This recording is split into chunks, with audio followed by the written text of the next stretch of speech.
Estamos dando início a mais uma reunião do Instituto de Cultura Espírita do Brasil, o ICEB, casa de Deolindo Amorim, seu fundador e idealizador, presidência de honra Jorge Andréa e todos os demais luminares que fizeram a grandeza do Instituto e que agora nos ajudam, nos estimulam, nos fortalecem para a continuidade do Instituto em sua missão. É neste momento e neste propósito, mestre, em que abrimos nossos corações ainda pequeninos, na direção do teu, de onde sempre fazes jorrar bênçãos, equilíbrios, forças, miríades de vibrações sacrossantas por sobre nossas mentes, nossos corações, por sobre nossos projetos no bem, por sobre todas as nossas tarefas. Rogando-te, mestre, neste instante, posto que reunidos em teu santo nome, que faças também estender essa suavidade que sentimos neste momento, para que esta suavidade vá ao encontro de nossos irmãos que atravessam duras provas e expiações no planeta que tão amorosamente diriges. Nós ainda te rogamos, mestre, bênçãos por sobre todos os que estamos juntos aqui, em ambos os planos de existência, muito particularmente, por sobre o nosso querido irmão, amigo e companheiro, amigo do ICEB, Denizar de Souza. Que ele possa, mestre, também receber neste instante os particulares elementos para a sua palestra na nossa casa neste momento. Fica conosco, graças te damos hoje e sempre, sob o olhar de nosso Pai.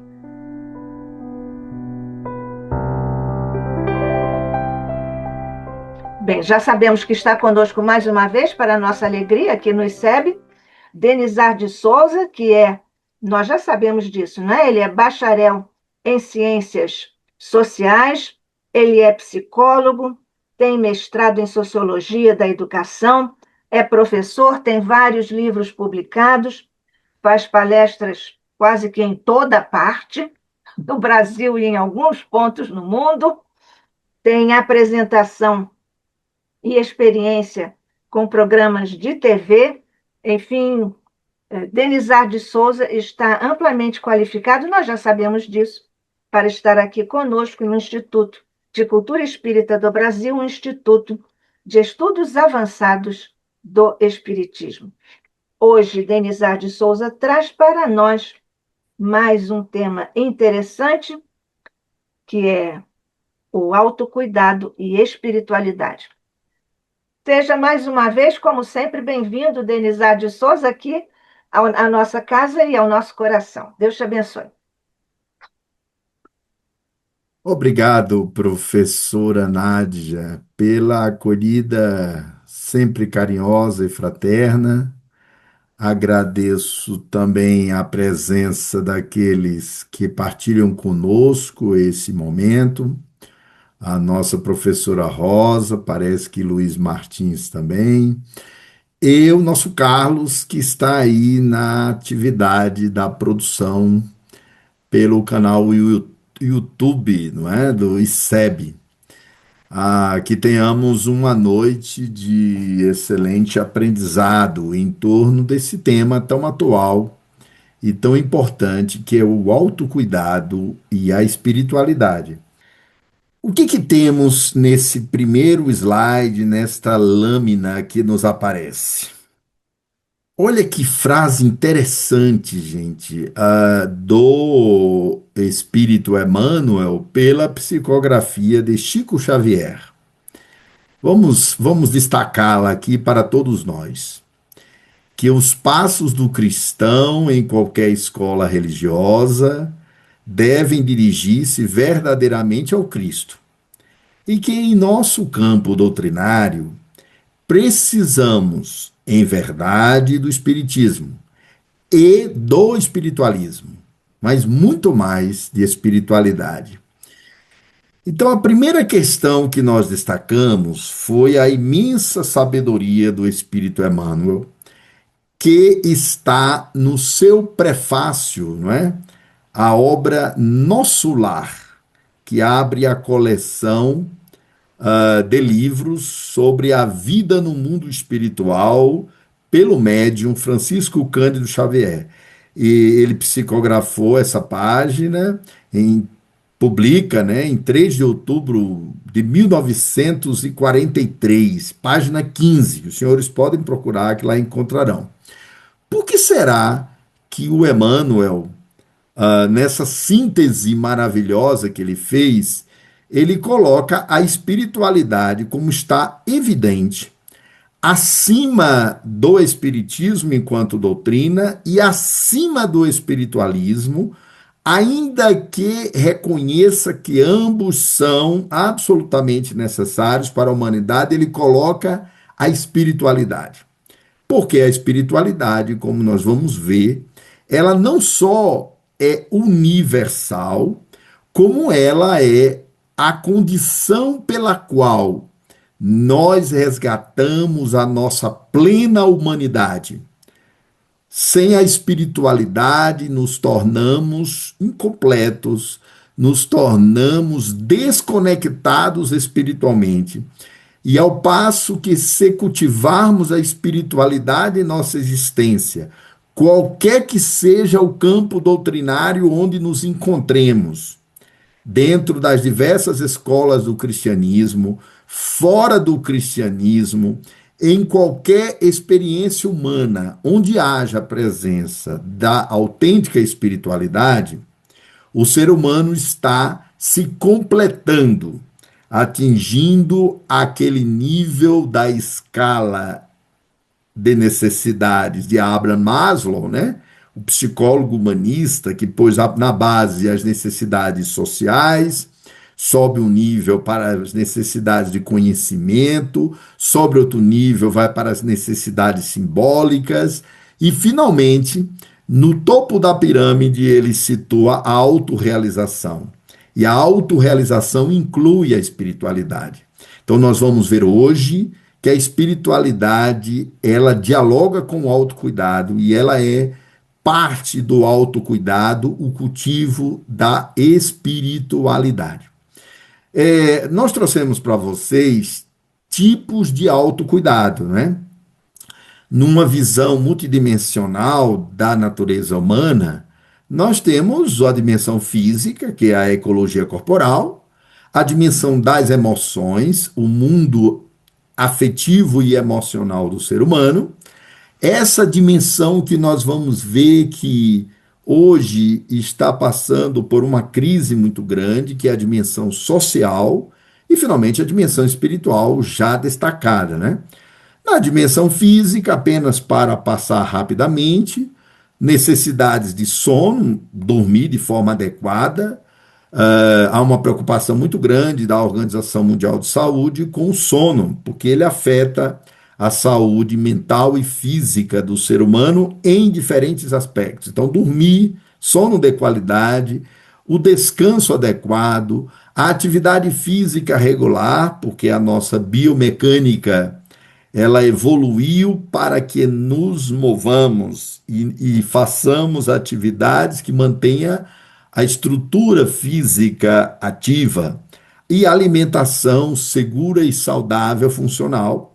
No emocional, você tem um manejo do estresse, nós vamos falar disso, em uma sociedade que desde a origem da modernidade, por incrível que pareça, o Freud já observava em pleno início do século XX, 1910 e 20, quando ele via as carruagens circulando em Viena ou em Londres ou em qualquer cidade no início do século XX, final do 19 e 20, ele já falava do estresse, não é?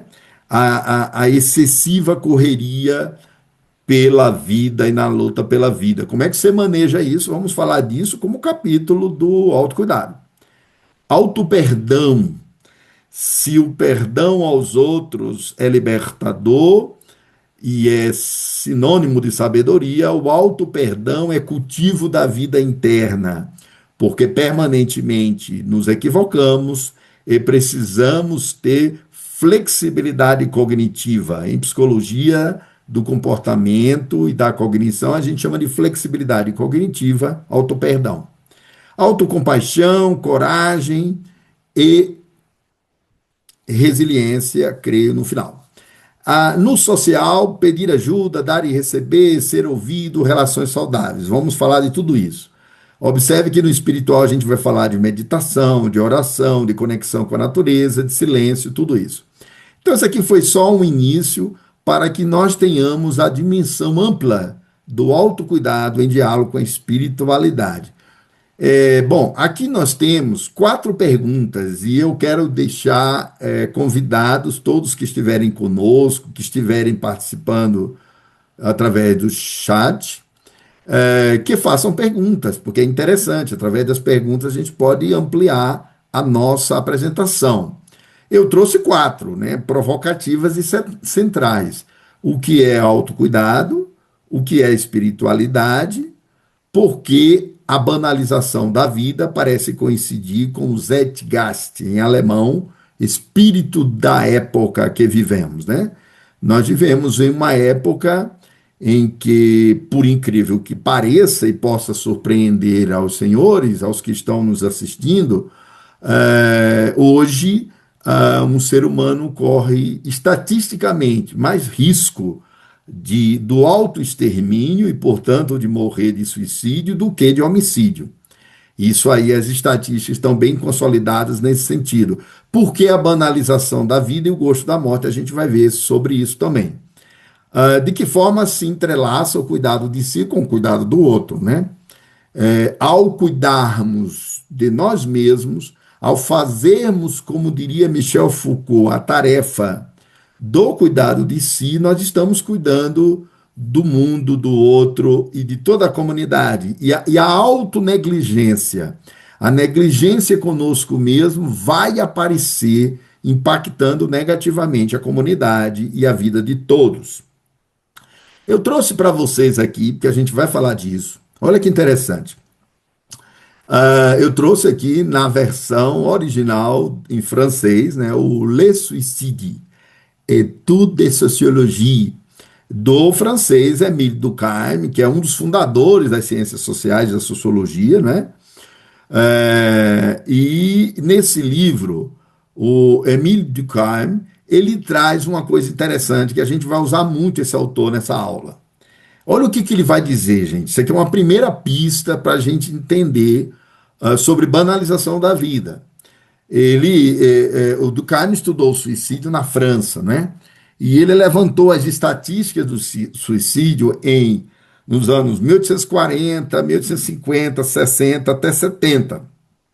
E aí ele vai dizer uma coisa curiosa. Ele vai utilizar a variável integração social, que a gente vai usar muito aqui. O que é integração social em Émile Durkheim? É o processo pelo qual nós estamos vivendo em grupos e estamos interagindo de maneira enriquecida coletivamente. Aí o Durkheim vai pegar a variável integração social e vai verificar se e como cada segmento social pratica o autoextermínio. Ele vai descobrir coisas curiosas. Na França, nessas 4 décadas do século XIX, 40, 50, 60, 70, as pessoas se suicidavam mais no verão do que no inverno. E por quê? Porque no verão, aqueles que estão integrados socialmente estão manifestando essa experiência de alegria no verão. Estão na vida pública, estão no litoral, estão experimentando a existência prazerosamente, interagindo de maneira muito intensa no social. E os que estão em isolamento, os que estão desintegrados da vida em grupos e aprofundando o isolamento social, eles sentem essa diferença enorme ainda maior, porque a maior parte da comunidade está interagindo muito mais no verão, na vida pública e social. Aí ele vai dizer, os franceses se suicidavam mais no verão do que no inverno. Os católicos se suicidavam mais que os protestantes, e a variável dele era medindo o grau de integração social pelas razões culturais de cada grupo. Depois ele vai dizer: os solteiros se suicidam mais do que os casados. Olha que interessante. O casado, à época dele, integrado socialmente à família, já cumprindo papéis de natureza social e obedecendo ao quê? A força da consciência coletiva. Aqui a variável é consciência coletiva, é fonte da moralidade, é fonte dos papéis sociais, é fonte, inclusive, da espiritualidade na visão dele, porque toda religião vem do coletivo para o indivíduo. Então, o indivíduo está integrado à família, integrado a uma organização econômica, integrado a uma organização política, a um partido ou a uma agremiação esportiva. E porque ele está integrado, essa integração lhe protege do abismo suicidógeno. Então, ele usou a variável integração social, se referiu a 3 formas de suicídio: suicídio anômico, egoísta e altruísta. Por que anômico? É aquele suicídio que fala do imenso processo de crise das normas sociais e dos valores coletivos. Quando você não acredita mais nas normas, elas perderam a legitimidade e os valores coletivos estão em crise, banalizados, desconstruídos, você não tem âncora coletiva. Então é o suicídio que ele chamou anômico, por desconexão às normas sociais. E depois o suicídio altruísta, a palavra é estranha, né? Mas o altruísta quer dizer aqui o contrário. O sujeito se suicida porque ele está a serviço de uma causa e ele se integrou unilateralmente. Aqui é o contrário. Por exemplo, os kamikazes. Kamikazes é um suicídio altruísta. Em nome do Império Japonês, ele se mata de forma gloriosa. E os jovens aceitavam essa missão na Segunda Guerra Mundial em nome do imperador, porque o imperador japonês era considerado uma divindade para eles. Por excesso de resposta ao coletivo e perda da função individual, por excesso, ele também se suicida. Ele chamou isso de suicídio altruísta. E, finalmente, o suicídio egoísta, que é exatamente quando o sujeito está excessivamente individualizado. Então, ele usa a variável integração social e individualidade como equilíbrio na explicação dele do suicídio. De que forma se entrelaça o cuidado de si com o cuidado do outro? Aqui você tem a imagem muito bela dessa conexão com a natureza. Uma moça meditando em meio a uma floresta e sob a incidência da luz, né? Esse estado meditativo, isso está sendo muito estudado hoje pelas neurociências, como um nível mental nobilíssimo e muito profundo, e que cultiva a vida interna. Isso é autocuidado. No outro lado, essa imagem tão afetiva de uma moça, uma menina, colocando água no próprio coração, né? Nada mais explícito. O cultivo das emoções e dos afetos, aí está posto. Vamos lá, banalização da vida. Gente, olha só. Nós, por causa do fenômeno das redes sociais, primeiro foi a grande mídia, né? Os meios de comunicação de massa, o cinema em 1900, o rádio a partir de 1930, a televisão a partir de 1940, no Brasil a partir de 1950 e, finalmente, as redes sociais. Elas nos expõem a um grau de banalização da vida. Por quê? Porque no cotidiano passamos a ver imagens de violência, de atrocidades, de assassinatos, de crimes, todos eles filmados e demonstrados todos os dias, toda hora na exposição cotidiana. E os estudos de psicossociologia demonstram que essa exposição excessiva à imagem de violência faz com que nós soframos de uma coisa muito terrível, que é a perda de sensibilidade, a perda da fronteira entre o aceitável e o inaceitável, entre o tolerável e o intolerável, tendo como critério a violência. E as pessoas passam a buscar a violência naquilo que nós chamamos de violência espetáculo. A espetacularização da violência é uma coisa terrível, mas a violência rende enorme audiência. Hoje existem vários canais do YouTube, inclusive, ligados à polícia, outros ligados, infelizmente, ao crime, outros ligados a grupos que fundam sua identidade na violência, e uma cobertura da mídia em tempo real de cenas de violência, de crimes. E as pessoas assistem isso de maneira muito intensa, né? A estatística mostra isso. Só que essa exposição faz com que nós, como que nos acostumemos a essa violência. E ela fica banal, não é? Os senhores podem voltar no tempo e pensar sobre o espírito de época na era do nazismo, né? Ora, através de uma violenta propaganda de massas, o uso muito poderoso dos meios de comunicação à época, que era o rádio e o cinema, o staff, né, o partido nazista, o governo nazista, a partir de 30 de janeiro de 1933, eles conseguiram fazer de um povo que tinha seus ressentimentos, que tinha 7 milhões de desempregados, isso é verdade, que tinha seus problemas. Esse povo fez uma adesão e elegeu um parlamento, né, o Reichstag, né, alemão, um congresso, um parlamento todo de deputados nazistas, e através do uso dos meios de comunicação de massa, essa população começou a tolerar o intolerável, a aceitar o inaceitável, que era a máquina de morte dos campos de concentração, pelos quais 6 milhões de pessoas morreram, a sua maioria judeus. Ora, mas isso é uma exposição lenta a um discurso de violência, que a filósofa Hannah Arendt chamou de banalidade do mal. Banalidade do mal, banalização da vida.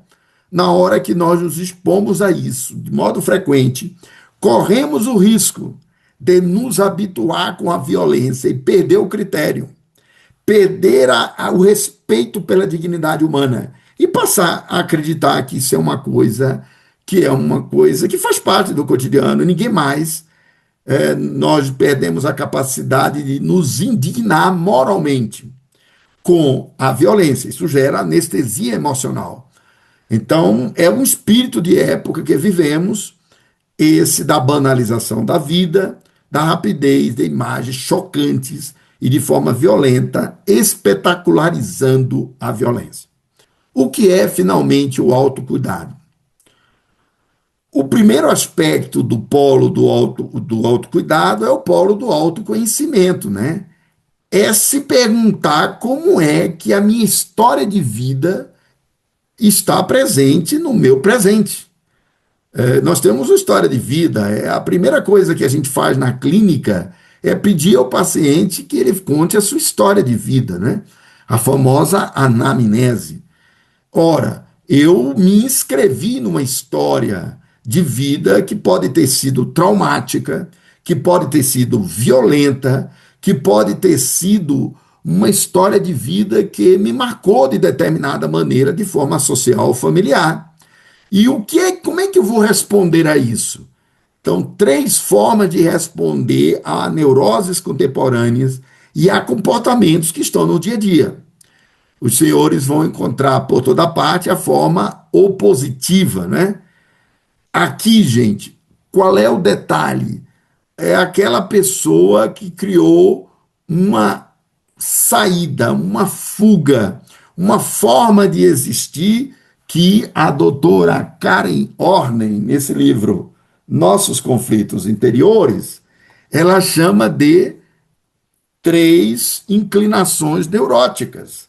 O sujeito desenvolve uma imagem em que ele se acredita uma pessoa poderosa e se autoriza ao conflito. E ele vai passar uma vida inteira, o tempo todo conflituoso. Lá na clínica também a gente chama de transtorno opositor desafiador. Toda a diferença do outro é vista como uma ameaça, e tudo que não é a própria imagem dele, ele vai conflitar, excluir e vai ser violento por causa disso. Então, é a posição opositiva. Daí o fora do conflito não há salvação, infelizmente. Aquelas pessoas que se alimentam da oposição, elas nunca conseguem o diálogo, o consenso, elas nunca conseguem a flexibilidade, elas estão sempre se opondo e em conflito. É o polo opositivo da neurose. O polo narcisista, que não precisa explicar muito, né? Todas essas formas neuróticas, elas se baseiam no comportamento de superioridade ou inferioridade. No polo da superioridade, tudo que não é semelhante a mim, minha imagem, pensamentos e crença é inferior, né? Então, o narcisista, ele considera que aquilo que não coincide com as próprias ideias dele é necessariamente inferior e objeto da dominação. Então, aqui é fora da minha imagem não há salvação. Ele, pelo polo do narcisismo, pelo sequestro da função narcísica, ele vai o tempo todo estabelecer esse tipo de relação. Já na condescendência é diferente. É o polo da inferioridade, né? Aí está no complexo da inferioridade. São aquelas pessoas extremamente submissas, voluntariamente escravas, e elas sofrem a vida inteira, porque elas são absolutamente incapazes de dizer não. Aí é o polo oposto. Não saber dizer não é fonte de grande sofrimento psíquico. Os senhores vão encontrar isso nas donas de casa, mulheres casadas, oprimidas uma existência inteira que nunca disseram não. Vão encontrar isso em trabalhadores que não podem dizer não. E toda vez que você não tem escolha, você deixou de ser livre. E aqui a visão é que é inconsciente. Você encontra um único lugar para existir, que é negar o seu próprio desejo e submeter-se incondicionalmente. Isso é uma submissão inconsciente. Não há escolha, porque isso é uma inclinação neurótica, é inconsciente. A indiferença neurótica aqui já é outra coisa.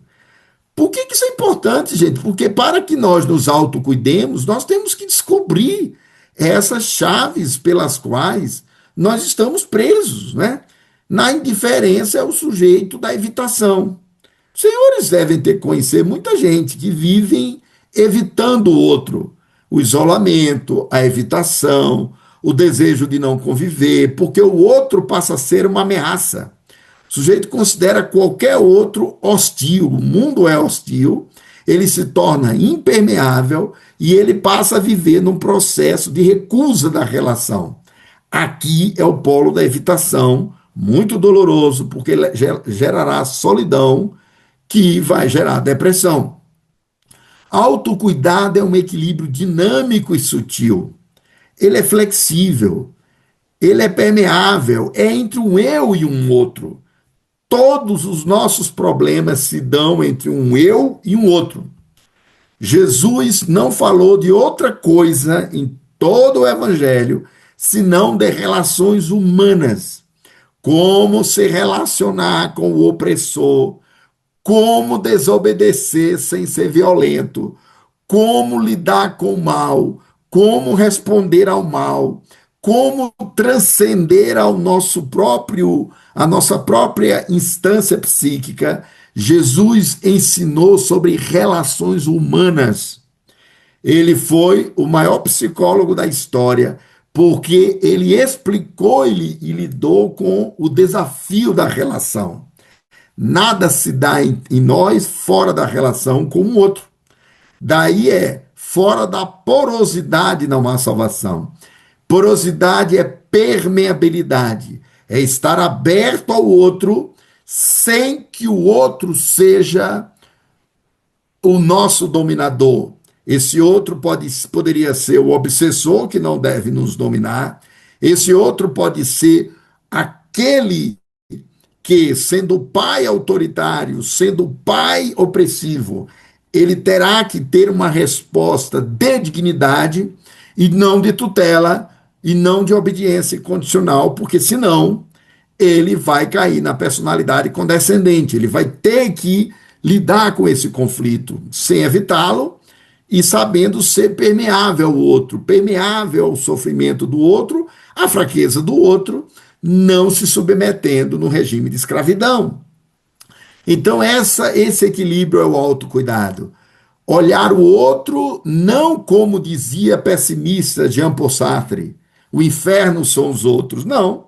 O outro é uma possibilidade e também é um desafio, porque o outro trará os seus fantasmas, a sua violência, a sua neurose, os limites das relações que o outro nos imporá.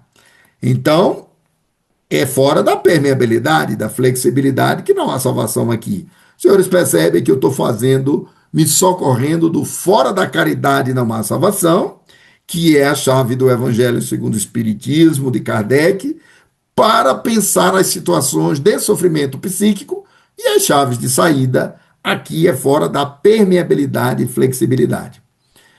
O que se cuida no autocuidado? É interessante. Aqui nós podemos fazer várias perguntas. Os cuidadores cuidam, mas quem cuida dos cuidadores? Os filhos esquecem que os pais cuidam, mas eles também precisam ser cuidados. Os que têm tarefa de cuidar, profissional de saúde mental, os pais, os professores, não é? Os adultos em relação às crianças, os educadores em relação ao educando, eles educam, precisa ser cuidado. Mas o que é que se cuida no autocuidado? Cuida-se de si, do outro. Toda vez que você cuida de regular a sua palavra e descobrir que nem tudo o que pensamos podemos falar. Na forma opositiva, narcisista, há um fenômeno muito curioso. O sujeito diz assim: o que eu penso eu tenho que dizer, e eu tenho que dizer tudo aqui e agora. Essa é a postura da neurose, que não faz o controle da fala. Nós só cuidamos de nós e do outro se soubermos fazer silêncio quando se deve fazer silêncio. E dar o testemunho quando se deve testemunhar. A maioria de nós se omite quando deveria falar e fala quando deveria calar. Essa é uma técnica profunda do autocuidado. O Freud chamou isso de passagem ao ato. Pensar, nós estamos livres para pensar. Kardec pergunta isso no Livro dos Espíritos. Em que dimensão, em que lugar, em que situação o homem é absolutamente livre? E os Espíritos identificam uma somente, no seu pensamento e na sua consciência. Todos podemos pensar o que quisermos, desde que não falemos. Lá na casa mental temos liberdade de pensar. E tanto mais neuróticos formos, tanto menos teremos pensamentos conscientes.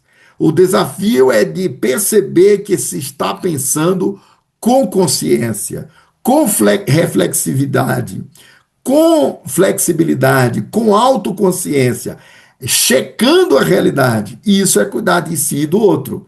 Pensamento de qualidade, pensamento consciente e não automático e inconsciente. Cuida-se da própria casa. Olha que lindo, gente. A palavra casa é uma palavra, a palavra em grego, casa, é oikos. Oikos é a casa. Daí vem oikologia em grego. Ecologia é o cuidado da casa planetária. Cuidar de si é cuidar da própria casa mental, é cuidar do seu mundo interior, da sua subjetividade, cuida-se do que se pensa, cuida-se do que se fala, cuida-se do modo como eu me relaciono com o outro e dos limites nas relações com o outro. Vou dizer uma coisa aqui que é preciso ser lembrada. Incondicional, somente Deus. Incondicional, somente Cristo. Porque é esse ser que veio na unidade com Deus e ele era incondicional. Nas relações humanas, todos somos condicionais, todos temos limites, e os limites das relações são cuidados quando nós fazemos o autocuidado. E as pessoas acham, e é muito curioso que na vida conjugal, os casais querem fazer do parceiro um terapeuta, tanto a mulher quanto o homem. Ah, você não me compreende, você não compreende meus fantasmas. Estou falando aqui numa linguagem clínica. A pessoa vai dizer: você não compreende o jeito como sou, você não me atende, você não me escuta. E um ao outro, tentando que o outro compreenda o que o outro não consegue compreender, porque nem ele próprio compreende por falta de autoconhecimento, por falta de análise, por falta de psicoterapia, por falta de viagem para dentro de si. Então, toda relação tem limites e nós não devemos fazer do nosso cônjuge o nosso terapeuta.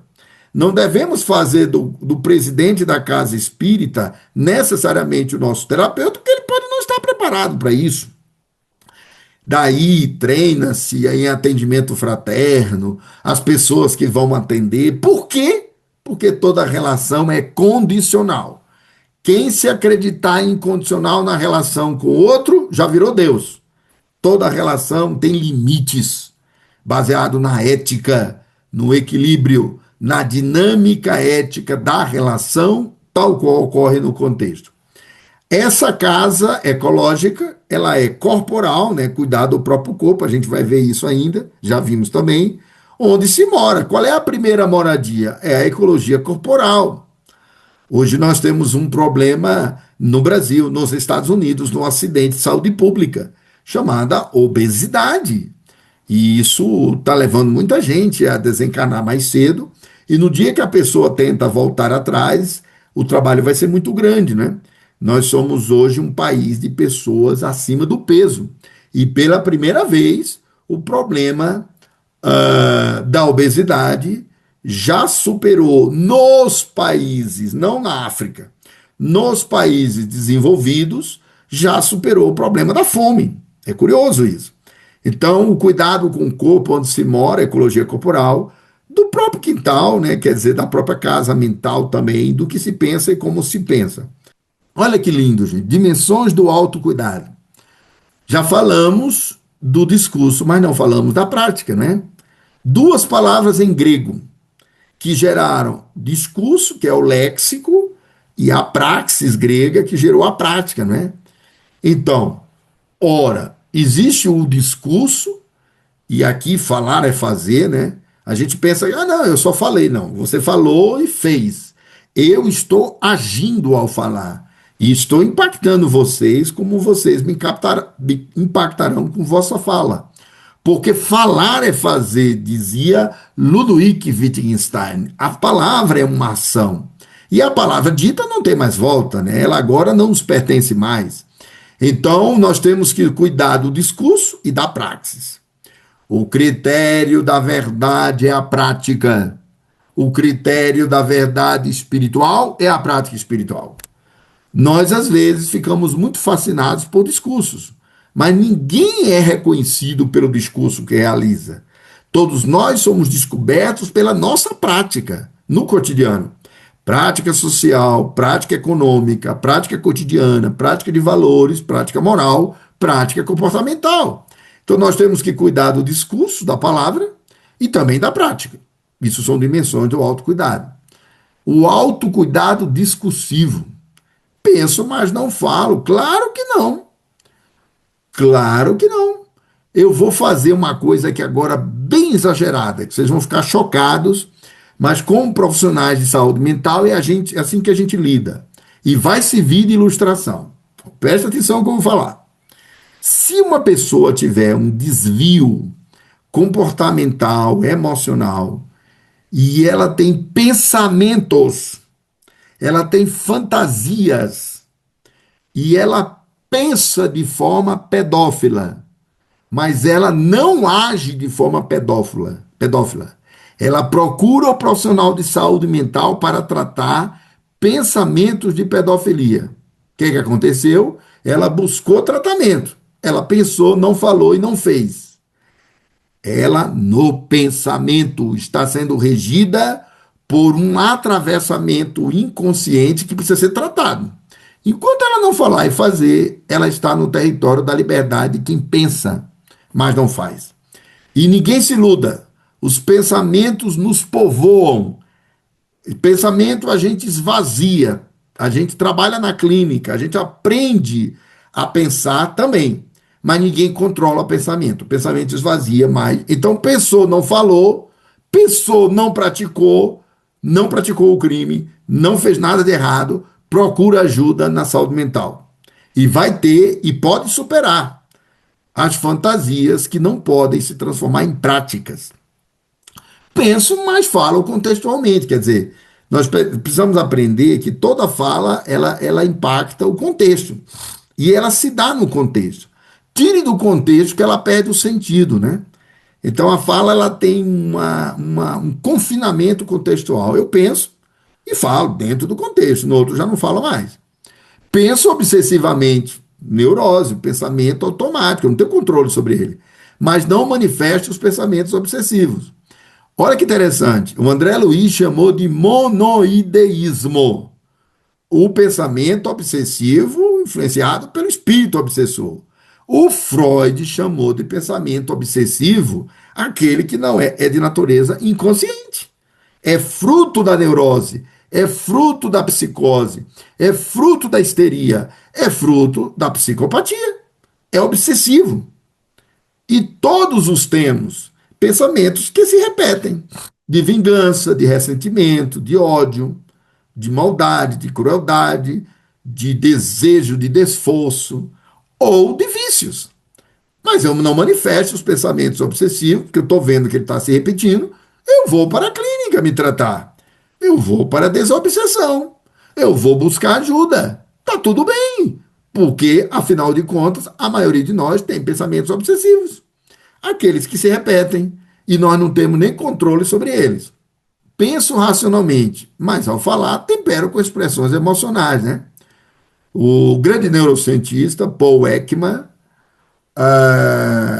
que é o coordenador das neurociências, o coordenador do Departamento de Psiquiatria e Neurociências da Universidade da Califórnia, ele descobriu, 40 anos estudando as emoções, Dr. Paul Ekman, Universidade da Califórnia, em Santa Bárbara.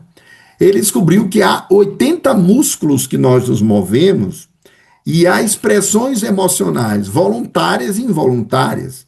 Ele aprendeu a ler expressões emocionais que qualquer um de nós tentaria esconder, de medo, de raiva, de tristeza, de um monte de emoções que a gente tenta esconder, né?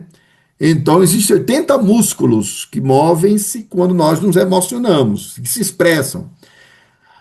Inclusive microexpressões faciais de emoções. Então, penso racionalmente e tem expressões faciais e linguísticas. Mas eu procuro aprender a lidar com as minhas próprias emoções para expressá-las adequadamente. Penso onde não sinto e sinto onde não penso. Olha que encruzilhada, gente. Jacques Lacan, um dos maiores psicanalistas, discípulo de Freud, né? Eu penso onde não sinto. Eu estou pensando, mas estou sentindo. Não está conectado o pensamento com o sentimento. Eu sinto onde não penso, porque são funções psíquicas diferentes. E eu tenho que me haver com essa encruzilhada. Práticas sociais do autocuidado. É prática. Quais são as práticas sociais do autocuidado que eu estou lá na comunidade praticando? Cooperação.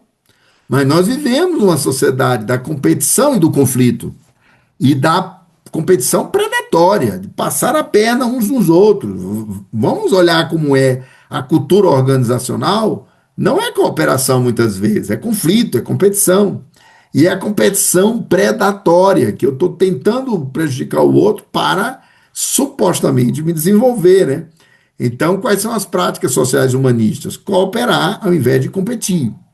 cuidar do meio ambiente e práticas sociais sustentáveis. Cada vez mais estamos preocupados com a prática de cuidar do meio ambiente. Isso é uma praxis de autocuidado.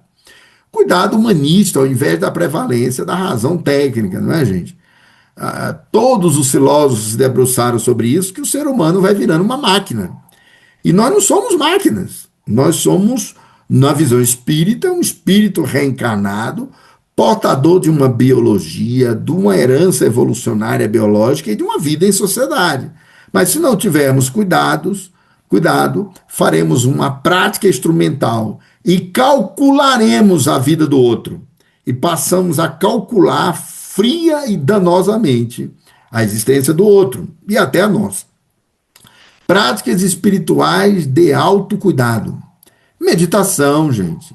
A meditação é o processo pelo qual nós esvaziamos todas essas questões dos pensamentos obsessivos e das emoções perturbadoras. Porque a meditação é a consciência observando o próprio pensamento. Nós somos um eu e uma consciência.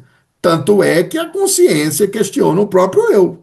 E é no lugar da consciência, no observar os próprios pensamentos passando, esvaziando, deixando eles ir embora e observando eles, que na meditação nós fazemos o autocuidado meditativo.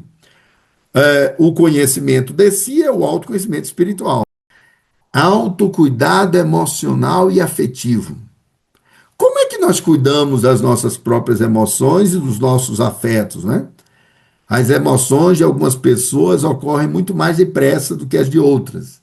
Essa frase está no livro Como Lidar com Emoções Destrutivas, Aprendendo a Conviver com os Outros.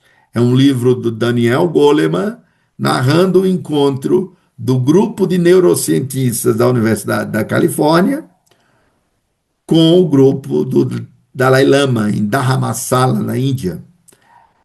Então, as emoções de algumas pessoas ocorrem muito mais depressa do que a de outras, estilos emocionais, né? Ela chora fácil, mas não tem transtorno de humor. Aquela pessoa muito que a emoção está à flor da pele, ela chora com facilidade. Mas o humor está estável, mas as emoções estão muito evidentes. O outro, a expressão muda, agora é choro fácil, porque ela não tem controle sobre isso. A gente vai encontrar isso em várias situações clínicas, né? A pessoa com depressão, ela chora fácil, mas tem um transtorno de humor. Ela está num polo depressivo, o humor está instável, tendendo a perda de concentração, irritabilidade, depressão, as manias, ansiedade. Aqui o choro é resultado de uma condição clínica, então é inconsciente isso. Choro raro, mas sem bloqueio de afetos e emoções. Já conheceram aquelas pessoas? Eu já ouvi testemunho de alguém que chegou para mim e me disse: meu pai desencarnou e eu não chorei. E a pessoa passou a vida inteira com esse grilo, porque o pai desencarnou, ela não chorou no sepultamento. Então, choro raro, né? A pessoa não chora. Ela dificilmente manifesta suas emoções. Mas não tem bloqueio, não tem patologia. Isso é o que o Jung chamava introspecção emocional. As emoções estão para dentro e não para fora. Já o choro histérico é aquela pessoa ao contrário, né? Que ela tem uma dissimulação inconsciente, ela tem um quadro de histeria e ela vive chorando absurdamente. Só que isso é um transtorno de natureza inconsciente. Então é uma dissimulação resultado da histeria, resultado de uma patologia. Choro funcional, autêntica expressão de emoções do contexto afetivo. Você chora no lugar certo, né? As pessoas vão para o sepultamento e algumas delas ficam sorrindo, contando piadas e tal. Só que sorrir e contar piadas no meio do sepultamento não me parece a expressão emocional adequada. Porque tem gente ali chorando com um sofrimento autêntico, né? Então, se você conta piadas no sepultamento, vai ser muito difícil isso ser visto como uma expressão contextual de alegria. É provável que isso fira a sensibilidade de muitos, né? Mas alguém pode não chorar, né? Mas isso tem a ver com o contexto, gente. Emoções também são contextuais. Isso é autocuidado emocional. Há diferenças individuais no estilo afetivo. Isso aqui dá muito problema na relação conjugal. Viu? Amo muito, mas o outro me ama pouco. Então o sujeito chega na clínica reclamando. Eu amo demais fulano ou fulano, mas ele não me ama. Aí a pergunta é: isso é um déficit afetivo? Isso é uma carência ou o estilo afetivo do outro que é diferente? Ama, mas não manifesta e tem a sensação que o outro ama pouco. Amo pouco, mas o outro me ama muito. Agora há um desequilíbrio afetivo, provavelmente. Eu coloquei na forma de pergunta, né? Amo muito, mas manifesto pouco. A pessoa sente dificuldade de manifestar as próprias emoções e afetos. Isso é diferenças individuais no estilo afetivo. E eu pergunto: é uma introspecção afetiva?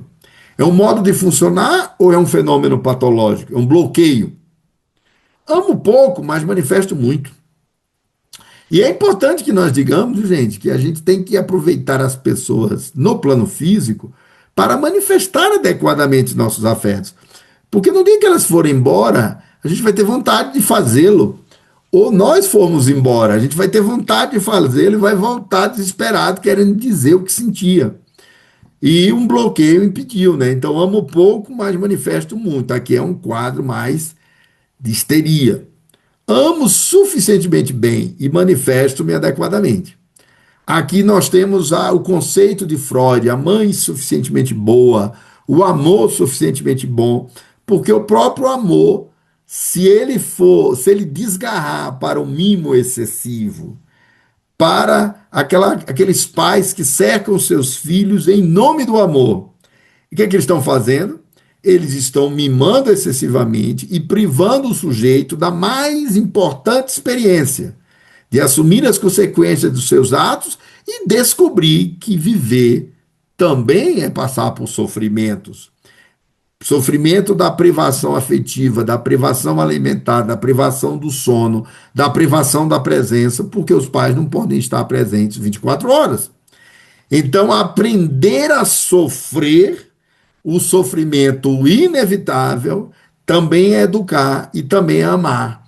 E não cercar o sujeito numa redoma e impedi-lo de viver as experiências que todos precisamos passar quando elas ocorrem e que são as ocorrências naturais do cotidiano.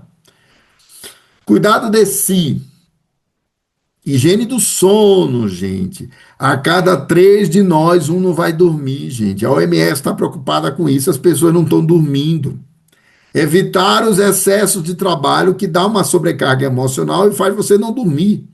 A pessoa está super cansada e não dorme, por causa do nível de estresse orgânico e mental. Não consegue pegar no sono, não consegue dormir, pelo excesso de trabalho. Vínculos familiares de qualidade, né? Vínculos familiares sociais. Cultivo de laços afetivos duradouros.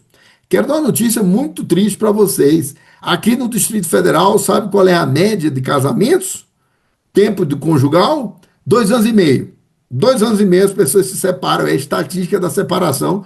Nós temos a maior estatística de separação conjugal do Brasil, Distrito Federal. Como é que conseguimos cultivar laços duradouros? O laço afetivo que dura uma vida inteira com o irmão, com o vizinho, com o amigo, com a esposa, com o pai, com a mãe. Opa, que desafio! Tornar os laços afetivos duradouros é cuidar de si, para que tenhamos amigos por toda a vida, para que tenhamos a presença das pessoas porque elas querem estar, não porque se obrigam. Isso é cultivar laços afetivos duradouros, um grande desafio para o nosso tempo. Para evitar a solidão, que é diferente de solitude. Solidão é a amargura de estar só, é o sofrimento da ausência do outro. Solitude é estar sozinho e tudo bem, porque eu estou bem comigo mesmo e não sinto, naquele momento, a ausência do outro. Eu saio da solitude e vou para a relação com o outro, porque eu estou bem. Isso é solitude, diferente de solidão. Flexibilidade cognitiva, isso é cuidar de si, gente. Flexibilidade mental. Aprender a neutralizar a rigidez mental. A maioria de nós é neurótica. é obsessiva, é rígida, é o dilema da neurose, tudo ou nada. Ou é tudo ou é nada, como se o mundo, a vida, o ser humano funcionasse assim. Todos nós obedecemos a um gradiente de sucessivas aproximações, um gradiente. Então, é o arco-íris de múltiplas cores. Toda rigidez mental é fonte de sofrimento psíquico para si e para os outros. Caiu na rigidez, vai sofrer. É o pensamento dogmático. É o dilema do comigo é o tudo ou nada. Não aprende a negociar, não estabelece consensos, não dialoga, não é transitivo. A nossa alma é transitiva. Ela tem sombra e luz. Ela tem amor e ódio. Ela tem perdão e vingança. Mas é preciso saber lidar com isso de forma flexível para não praticar o suicídio por um gesto muito grave, impensado, ou para não cancelar o outro por rigidez mental, para não punir o outro ou não punir a si mesmo por rigidez mental. Questionamento socrático, ora, multiplique as perguntas. Será que eu sei tudo? Será que o que eu sei é realmente a realidade? Será que eu não confundo o que eu penso saber com o que de fato eu sei, né? Há uma frase incrível que diz assim: aos que pensam que sabem e não sabem, aos que sabem e não sabem que sabem, e aos que sabem e sabem que sabem. Estes são muito humildes, porque eles já atravessaram o território da ignorância arrogante. E se questionar a vida inteira é evoluir, é fugir das armadilhas mentais e da rigidez cognitiva. Certezas dogmáticas e inamovíveis, fonte de sofrimento psíquico.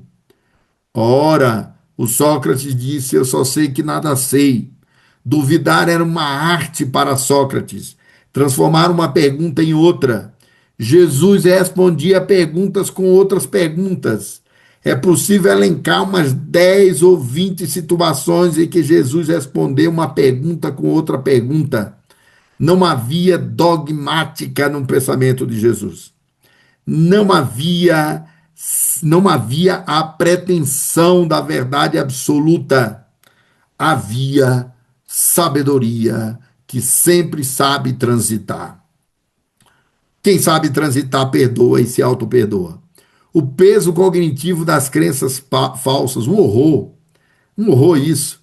Quanto mais nós temos crenças falsas e acreditamos que elas são verdadeiras e somente elas são verdadeiras, mais próximo da alucinação estamos.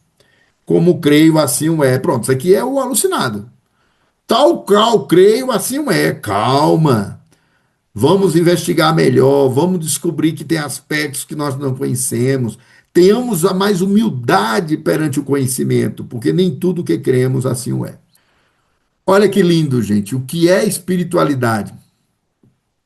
É toda e qualquer experiência humana de fé ou transcendência, que conecta a pessoa, o grupo social, à esfera do sagrado.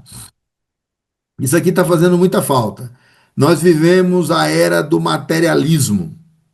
Segundo Kardec perguntou aos espíritos qual a missão do espiritismo? Combater o materialismo em todas as suas expressões. Livro dos Espíritos. Nós precisamos demais de resgatar a espiritualidade, segundo Emmanuel. É a experiência de transcendência que nos faz ver além da ecologia corporal do corpo, que nos conecta uns aos outros, porque a transcendência nos conecta pelos laços espirituais. É aquilo que conecta o ser humano pelo grupo social à esfera do sagrado, né? Isso é transcendência. É um conjunto de práticas espirituais. A espiritualidade é uma prática. Se nós imaginarmos que a espiritualidade é apenas uma cognição, nós estamos muito equivocados. Ela é uma prática e se revela na prática. As pessoas espirituais revelam sua espiritualidade na prática espiritual cotidiana, porque elas praticam valores genuínos, porque elas se conectam com o divino independente das instituições, porque elas têm relação de conexão cada vez mais ampla, com o outro que é a família, que é a comunidade, que é o grupo, que é a empresa, que é o país, que é o povo, que é o planeta. Ela se conecta espiritualmente, porque ela pratica a espiritualidade. Não adianta discursar sobre religião e praticar o materialismo financeiro, econômico, mais predatório ao outro. É um tipo de experiência interna, claro, né? É interno, capaz de alterar os estados de consciência, tornando-os luminosos sob o efeito do divino. Quando uma pessoa se conecta espiritualmente, ela entra no estado nobilíssimo de consciência. Ela faz aquilo que no latim é numen, né? A presença do divino dentro de si. Isso é espiritualidade, isso é um capítulo do autocuidado. Por que a banalização da vida parece coincidir com o espírito de época em que vivemos? Que tristeza. Gente, eu vou contar uma coisa para vocês. A minha esposa trabalha numa UTI, ela é coordenadora de uma UTI. E cada vez mais crianças e adolescentes estão tentando o autoextermínio. E esse autoextermínio aparece lá na UTI, depois de tentar o suicídio. Há 30 anos atrás não se acreditava, porque crianças e adolescentes não destruíam sua própria vida, e isso já chegou na época que estamos vivendo. Há uma banalização da vida. Então, em primeiro lugar, pela crise e deterioração do espírito, ideais coletivos da nossa época. Nós vivemos numa crise de humanismo, né? O homem é a medida de todas as coisas, frase de Protágoras. Os ideais do humanismo de Diderot, Voltaire, John Locke, René Descartes, o homem no centro da decisão, a condição humana, o ser humano, estamos em crise de humanismo. A dialética, liberdade e responsabilidade, né?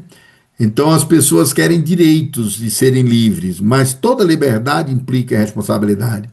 Ninguém pode ser radicalmente livre porque tem uma responsabilidade naquilo que faz. Então, liberdade e responsabilidade. Isso é uma crise de valores, de ideais coletivos que gera esse problema. Direitos e deveres. Precisamos dos direitos, desde que cumpramos deveres. A dialética é direito e dever. Igualdade perante a lei. Nós estamos em crise em relação a isso. Autodeterminação dos povos, porque povos e governos, através da guerra, afetam o destino dos outros, da violência, do outro povo. Indisponibilidade da vida do cidadão. Tudo isso é contrário à banalização da vida. Ou seja, não é um indivíduo e nunca foi quem põe aura, indisponibilidade, sacralidade à vida. Gente, presta atenção no que eu vou falar aqui agora. A fonte da moral, a fonte da sacralidade da vida, quem faz isso é a grande esfera coletiva. Numa era de individualismo, diz Emílio Durkheim, as formas elementares da vida religiosa e toda a sua obra. Se a consciência coletiva, que é a cultura, que é o lugar das instituições, que é o lugar do coletivo, ela entra em crise, o indivíduo, em sua fragilidade, ele não tem capacidade sozinho de fazer isso. É por isso que nós estamos vivendo uma crise imensa nessa época, porque os ideais coletivos estão em crise. E eu quero dizer logo de imediato para você, gente, a sociedade não é a soma dos indivíduos. A sociedade é o arranjo organizacional de instituições, de modo pelo qual a sociedade está organizada. Isso gera uma consciência coletiva ou não. É a maneira, é a organização social, é a estrutura social que se reflete na lei, na cultura, na educação, na escola, na universidade. Nós somos seres atravessados pela institucionalidade do coletivo. É preciso que a consciência coletiva esteja forte, senão a nossa fragilidade individual vai praticar a insanidade, sim, por falta da influência educacional da escola, instituição, influência da família, grupo social, influência do Estado, influência do coletivo. Então, o que ela vai dizer, há uma crise de consciência coletiva, de povos, de grupos, de etnias, de nações, de populações. Em segundo lugar, Porque a era do mercantilismo, a troca econômica acima de tudo e todos, igualou o quê? A era do mercantilismo, do capitalismo, do comércio acima de tudo, igualou objetos a pessoas. Então, na hora que eu igualo um automóvel, uma moto, um apartamento, um objeto qualquer, um celular, a uma pessoa, eu mato uma pessoa para furtar o celular. E eu também sou capaz de matar o criminoso para impedir que ele roube o celular. Porque celulares e pessoas, na era do materialismo extremo, vale a mesma coisa. E hoje, essa intercambiabilidade de objetos e pessoas é uma coisa evidente. Então, pessoas são tratadas como coisas e coisas são tratadas como pessoas. Coisas a sujeitos, intercambiável. Natureza, recursos econômicos. O Brasil tem terras raras. Os senhores acham que os grandes investidores do mundo, quando olham para terras raras, veem o quê? Se não fonte de riqueza. Então, isso é igualar natureza, recursos econômicos. Existem guerras hoje que têm sentido econômico, por causa do petróleo, por causa da riqueza de um povo, tenta-se negociar a paz, porque iguala-se, né? Natureza, recursos econômicos. Ideias ao dinheiro, consumo ao sentido da vida. Diga-me o que consomes, eu te direi quem és. Isso é a sociedade de consumo. Ou seja, passamos a tratar coisas como se fosse gente, gente como se fosse coisas. Trocamos a ética pela estética.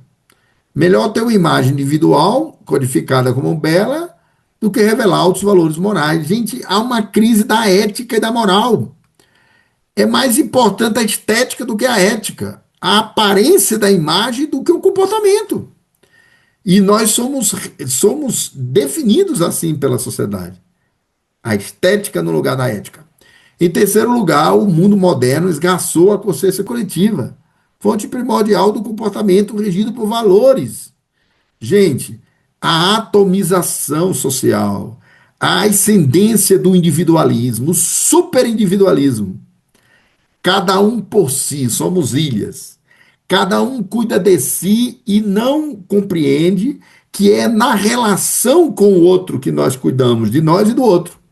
A era do isolamento, do individualismo virtual, isso é uma era de crise da sociedade. Consciência coletiva, fonte normativa que impõe limites à ação individual. Eu vou terminar dizendo uma coisa para vocês. Vocês acham que é simples a liberdade individual, que é fácil ser livre? A liberdade é o fenômeno mais complexo na existência humana. Se eu não tiver uma âncora coletiva de natureza familiar, de grupo, de escola, de povo, de comunidade, eu não sei o que fazer com a minha própria liberdade. A liberdade é um desafio para os sapiens, é um desafio para as crianças, para os jovens, e demoramos muito a aprender a ser livre. Aprender a ser livre deveria ser de lição da escola, é aprender a ser e conviver. O relatório Jacques Delors ensina a aprender a fazer, ser e conviver. Aprender a ser livre deveria ser lição escolar. Do homem médio, do profissional, do legislador, dos pais, do governante, do marido, da esposa, não é simples ser livre. A liberdade é o maior desafio para a condição humana.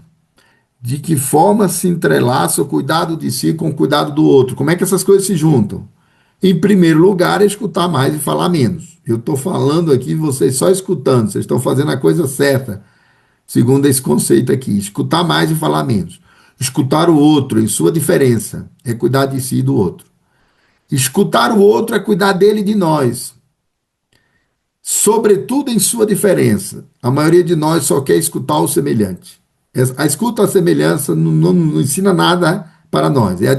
É na diferença da relação aluno-professor, por faixa etária, por saberes que dispõem que todos aprendem. É na diferença, não é na semelhança. Aprendemos e evoluímos na diferença, não na semelhança. É na diferença que a gente evolui. Na diferença religiosa, na diferença de classe, na diferença etária, na diferença cognitiva. Não é na semelhança. Na semelhança a gente fica estagnado. Escutar a diferença do outro permite desaprender em nós o que não nos cabe nem nos pertence. Gente, quando a gente olha para a diferença do outro e se interessa por ela, a gente começa a perceber o que em nós deve ser desaprendido. E é mais difícil desaprender do que aprender, eu vou logo dizendo para vocês.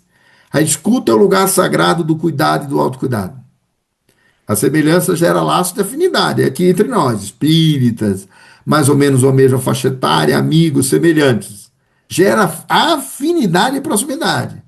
Mas o debate que extrapola para a diferença é o que ensina.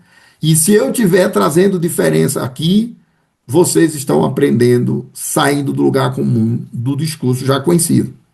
Em segundo lugar, a palavra que circula cuida de todos. Decide o outro.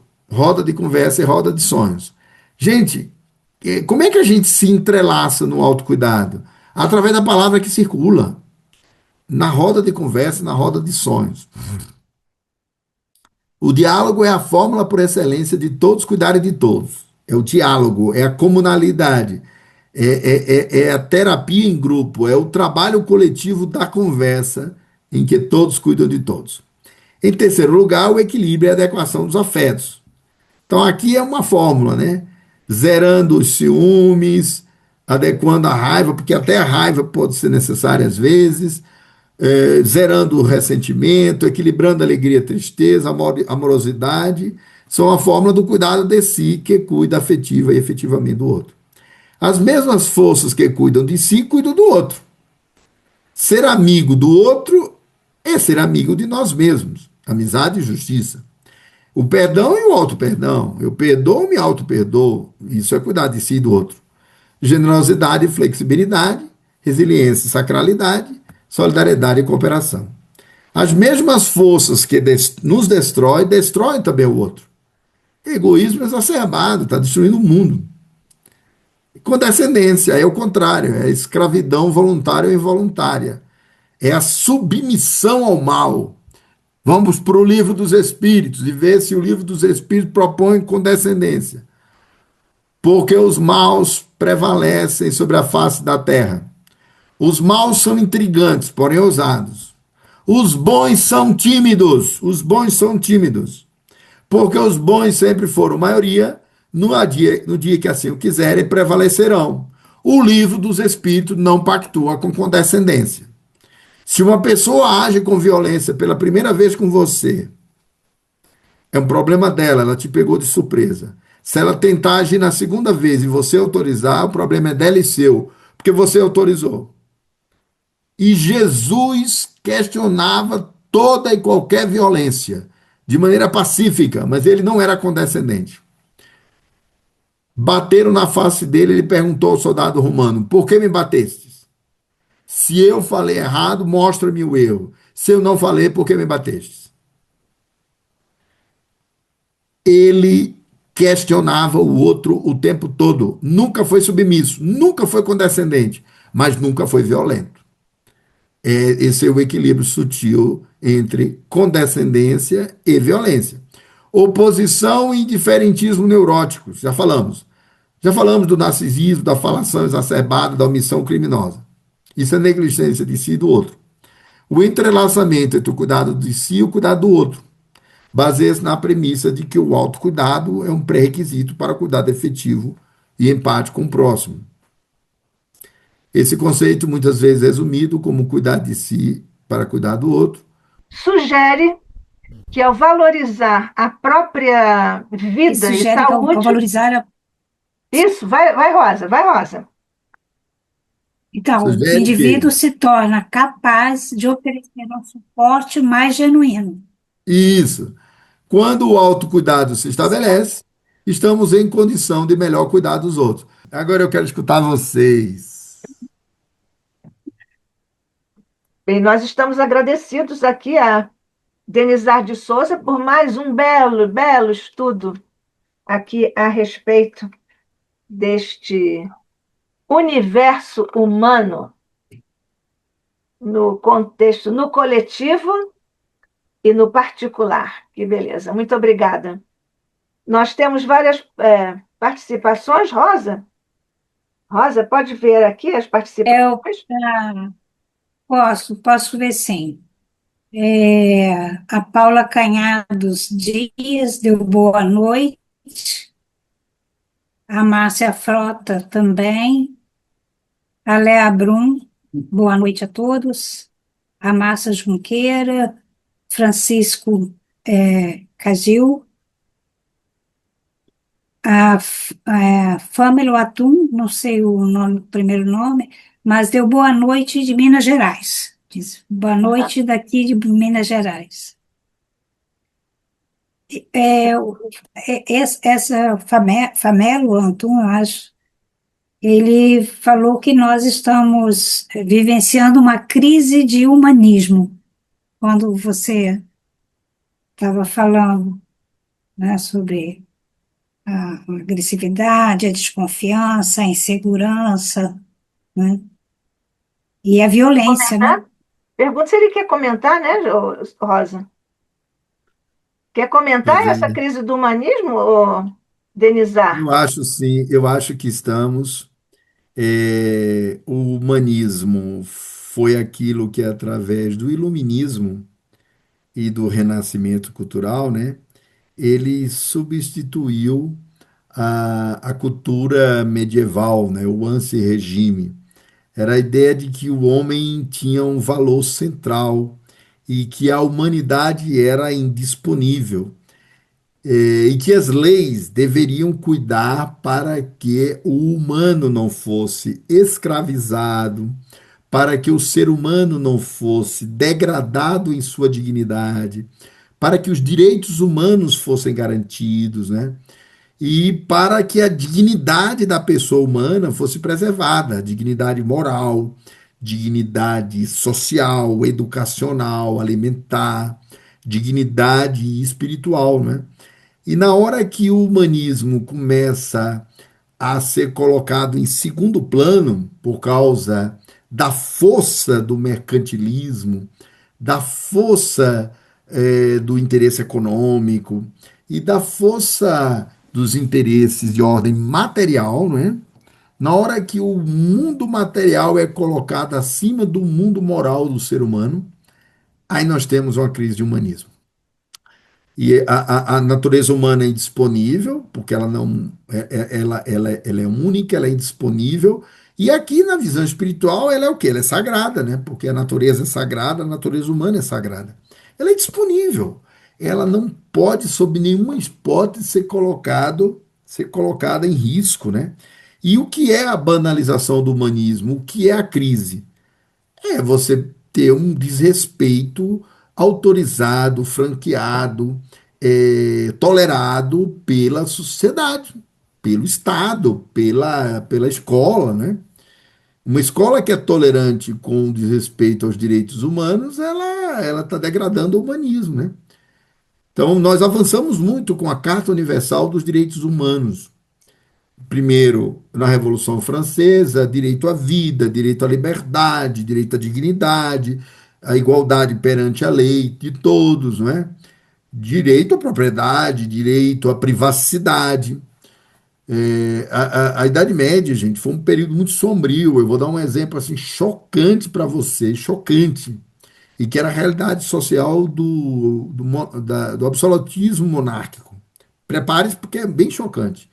No Alto Medievo, o rei da Holanda, o rei da França, o monarca, né? O próprio rei da Inglaterra, isso virou um hábito cultural.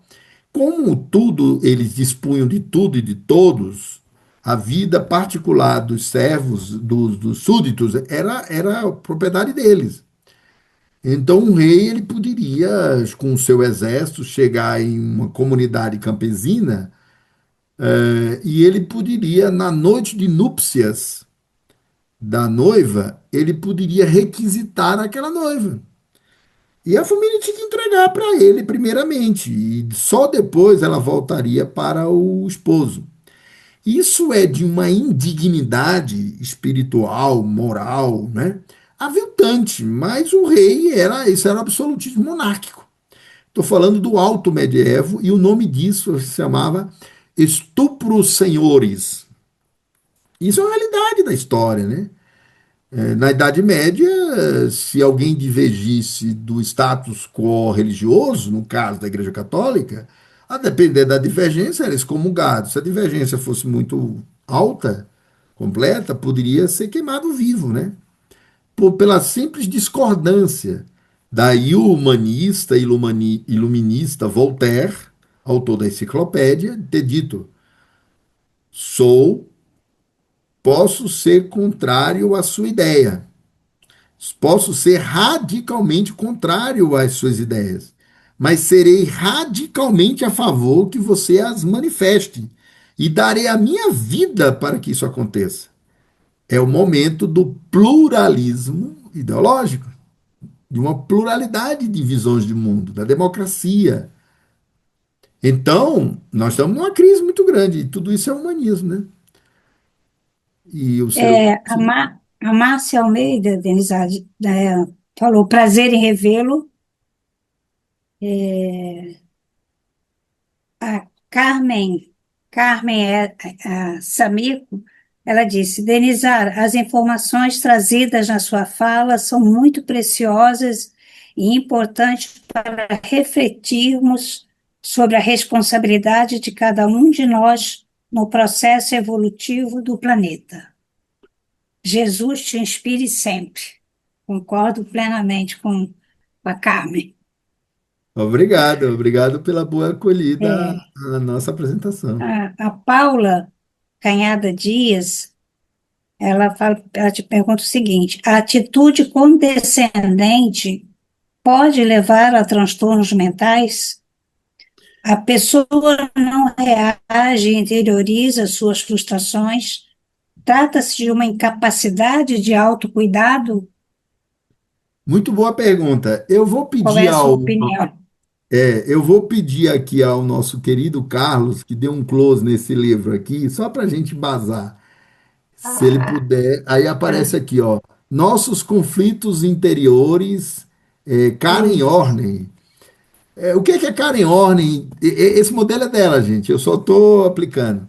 Ela vai dizer o seguinte, que à medida que o eu ele se desenvolve sem fazer contato genuíno consigo próprio, o contato genuíno tem um preço muito alto. É olhar para dentro, é admitir que somos contraditórios, é admitir que ensinamos o bem e praticamos o mal, é olhar para dentro e admitir vícios, admitir fracassos, admitir sombra, admitir que a nossa condição humana tem tudo isso. Na hora que o sujeito não faz contato consigo, ele pode fazer uma fuga através de uma imagem idealizada. A imagem idealizada aqui da condescendência é assim, ó. Não, eu sempre fui obediente, eu me submeto, eu sou eu sou a Alcione Davenport de renúncia. Eu sou uma pessoa que quero ser santa e Alcione lá é renúncia autêntica. E eu tento bancar a condescendência. E eu desenvolvo uma imagem falsa de mim. E eu passo 30 anos obediente, submisso, tutelado, escravizado, e um dia isso explode, que é falso, é uma imagem idealizada. Nós fazemos saídas falsas para a santidade, isso é condescendência. Olha, o que tem de gente pagando um preço por não dizer não, e isso, gente, é uma fuga do próprio eu. É uma fuga, é uma tentativa de manter-se aqui na idealização de que não é real. Quando o sujeito mergulha dentro de si, ao contrário, ele diz: não, esse aqui é meu limite, isso aqui eu não faço, isso aqui eu não aceito, isso aqui não pode, isso aqui eu não posso. Ele estabelece uma relação de autoconhecimento. A Karen Horney diz que isso é um fenômeno inconsciente. A busca pela santidade e a fixação numa imagem falsa, que é pura submissão. E aí o outro é violento e eu autorizo a violência do outro em mim. Eu já tenho uma relação sadomasoquista. Terrível isso. Não. É preciso dizer não a vida inteira, é preciso estabelecer limites às relações, e eu tenho que dizer. Eu tenho que desobedecer, porque a desobediência ao mal é absolutamente necessária. Como é que eu faço isso de maneira pacífica? É outra chave. Mas isso é uma fuga neurótica da minha própria realidade, a condescendência. É a aparência do que eu não sou. É um simulacro. Eu tenho isso na condescendência, eu tenho uma oposição. A oposição é o oposto. Eu me traduzo como uma pessoa poderosa. Eu sou tão poderoso que me autorizo a oprimir o outro. Aqui eu estou na superioridade, aqui eu estou na inferioridade. Aqui eu domino, aqui eu sou dominado. E as relações humanas têm que ser simétricas, igualitárias, dialógicas, confrontamento subjetivo, sem violência. Se estás a me bater, por que estás a fazer isso? Eu não aceito isso. Acreditem, existem milhões de seres humanos que estão escravizados à violência porque aceitaram a violência do outro.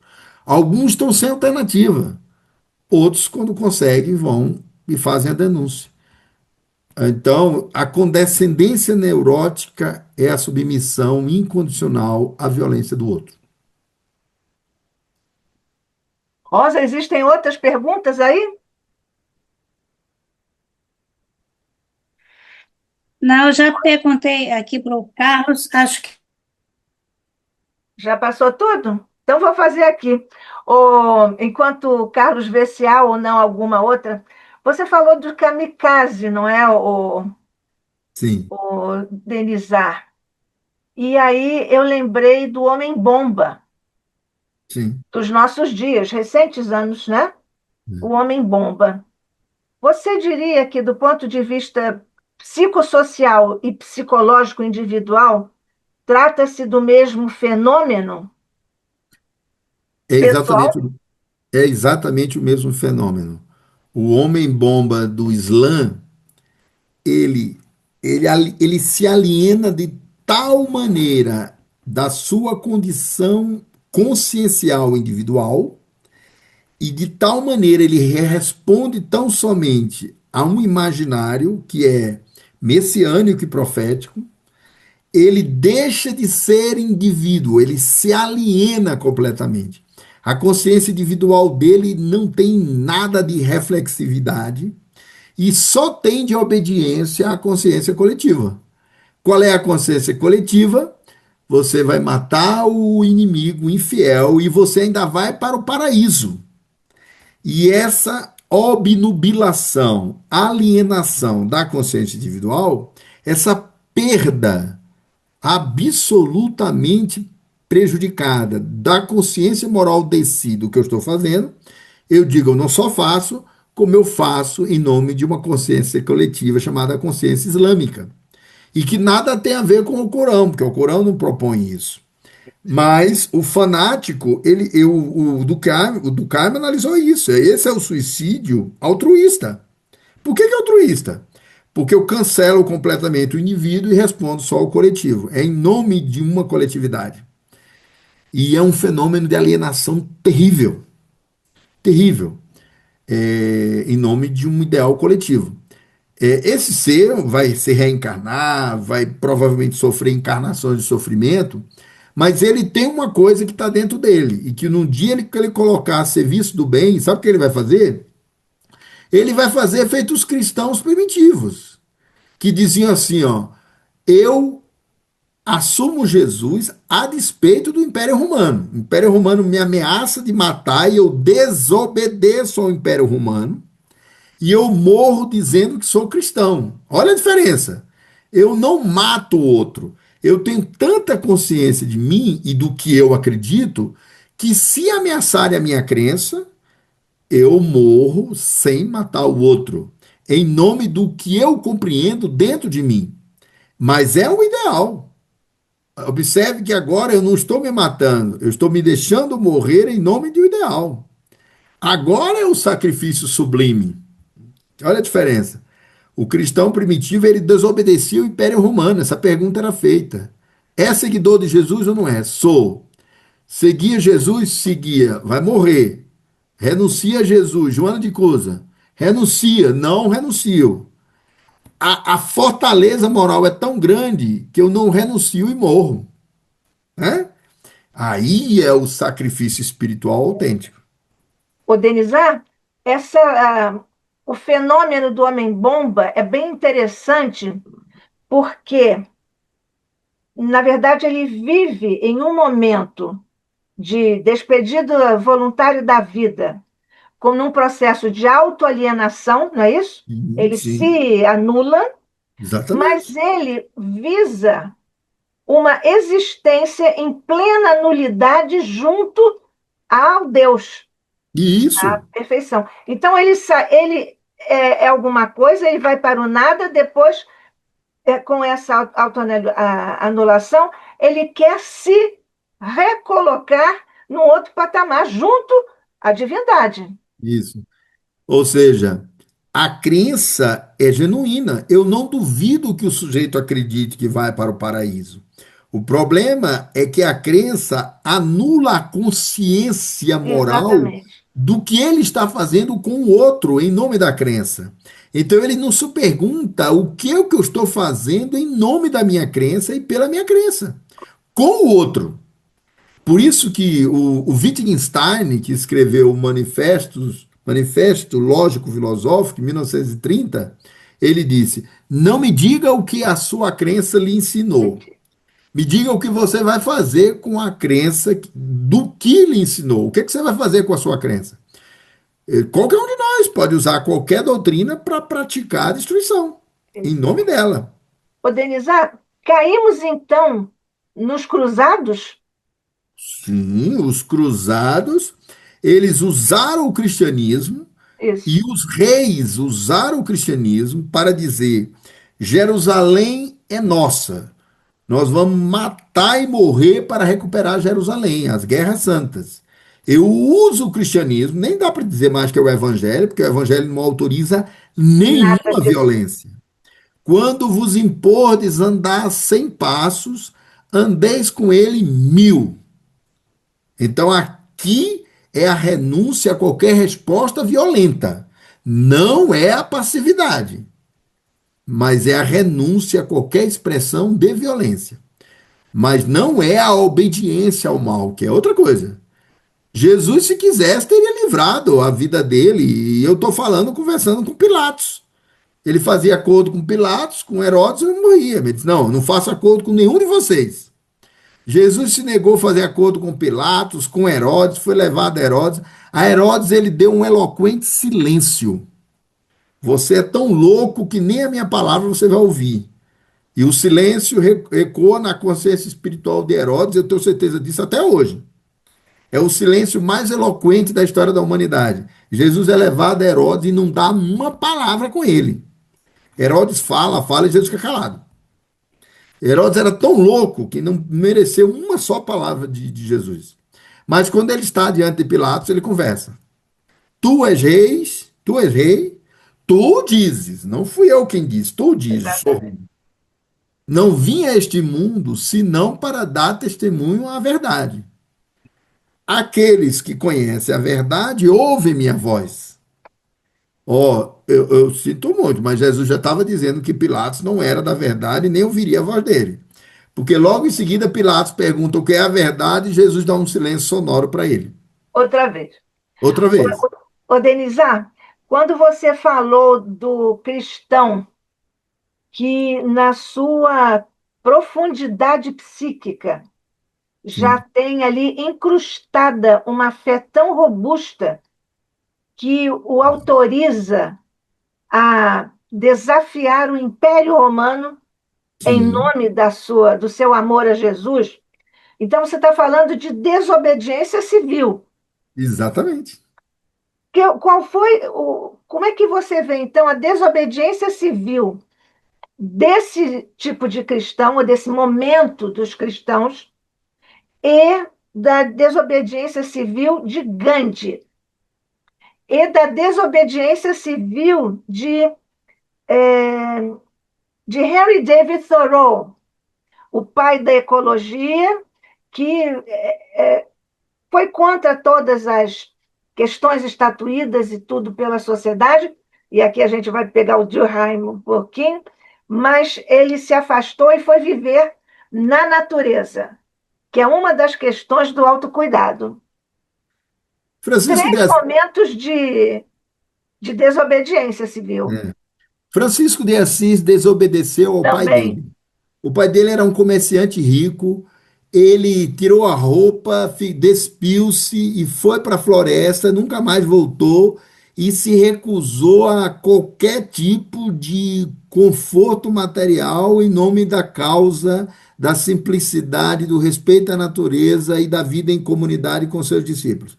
Mahatma Gandhi chegou para os seus seguidores e disse: a partir de agora, não vamos mais consumir o tecido britânico. O tecido britânico é a expressão da opressão do Império Britânico contra nós. Ele começou a fazer a própria roupa dele. Ele costurava a roupa tear. dele, no tear. Ele costurava a roupa dele. E aí depois ele então decidiu fazer a Marcha do Sal, né? O que é a Marcha do Isso. Sal? O Império Britânico proibia os hindus de coletar o sal no Oceano Índico. Gandhi disse: nós vamos coletar o sal porque o sal é da Índia. Já está dizendo, é índico, é da Índia. E o Império Britânico não autorizava. Ele pegou os discípulos dele e foi coletar o sal. E aí o Império Britânico começou a prender centenas de Ia matar milhares os de pessoas. primeiros. Ele foi preso, o Gandhi passou 12 anos preso, e ele dizia: eu nunca me senti tão livre quanto na prisão. E aqui eu tenho comida, lugar para dormir, beber, e estou livre dentro da prisão. E escreveu o livro dele lá dentro da prisão. Passou 12 anos preso. E ele propôs a desobediência civil pacífica. Aí os discípulos diziam para ele, às vezes os discípulos dele não conseguiam ser não violentos. E teve briga. E alguns deles bateram em soldado britânico e teve morte. E chegaram a matar soldado britânico. No dia que matou um soldado britânico, os discípulos disseram, mas eles já mataram milhares de nós. Aí o Gandhi dizia, pergunte à mãe do soldado se ela vai entender assim. Aí ele ia fazer jejum. No final da vida dele, a Índia já liberta, ele queria reunificar a Índia ao Paquistão, e o Paquistão não queria, começou uma guerra entre hindus e islâmicos, muçulmanos. E ele disse: eu não vou viver a minha vida, cumprir minha missão e ter feito tudo que eu fiz para assistir isso no final da minha vida. Começou a fazer greve de fome. E a greve de fome dele quase o levou à morte. Quando o país todo estava parado, ninguém. Acabou a violência, ele disse: agora eu como alguma coisa. E ele ainda brincou dizendo: se foi para salvar a vida de um velho, foi uma bobagem. Porque o que ele queria era que a violência parasse. Então o Gandhi era uma desobediência, a rainha chamou ele para conversar, não tinha jeito. Porque ele dizia, não é possível, 240 mil britânicos dominar 400 milhões de pessoas. Eram 400 milhões de hindus e 240 mil britânicos. Isso é livro dos espíritos puro, gente. Eu vou voltar para eles para terminar. Livro dos espíritos. Porque o mal prevalece sobre a face da terra. Os maus são intrigantes, porém ousados. Ousados. Ponto. Os bons são tímidos. Ponto. Porque os bons sempre foram maioria. No dia que assim o quiserem, prevalecerão. O problema é que os bons são maioria, mas nós somos omissos.